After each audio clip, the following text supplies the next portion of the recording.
I think internet penetration, like other measures of infrastructural performance, is not enough to adequately determine or change the level of development in an area. And I think this study shows that just because more people are connected to the internet does not inevitably lead to the idea that people have more freedom of expression or more of an ability to address their grievances with the government. I think a lot of people, particularly in the West, misinterpret the power of the internet and attribute it solely to those who are fighting for freedom and greater transparency, whereas there are large institutional actors like left-wing, populist, dictatorship governments that will have more than enough capability to leverage the power of the internet and social media to attain their own goals. I think my research question about how internet penetration relates to private sector goals in combating bureaucratic obstacles in a given market shows that the answers are mixed. While Argentina might be a unique example, the fact that there was no change in the level of corruption facing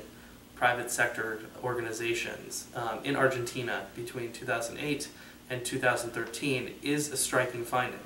At the same time, global norms suggest that increasing internet penetration within a country can create fewer barriers to trade, which would really help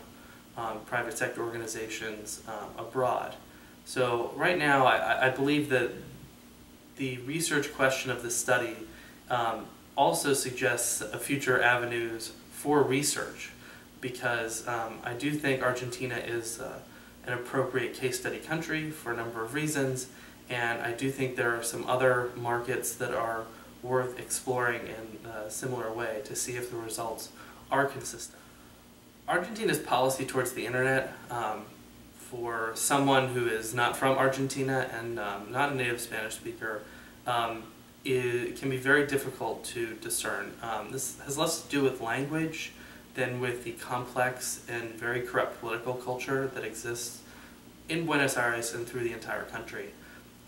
Recently there have been debates about a policy called Argentina Digital, or Digital Argentina, and through a study of those proposed policies, my paper arrives at the conclusion that this is another form of populist intervention in rural politics, using internet penetration as a means to garner more support. The results from my statistical findings comparing internet penetration rates and the number of registration procedures that businesses needed to take in order to participate in the Argentine economy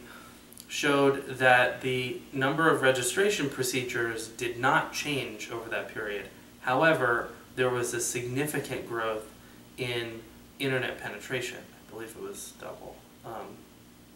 For my statistical analysis, I chose a comparison between the years 2008 and 2013,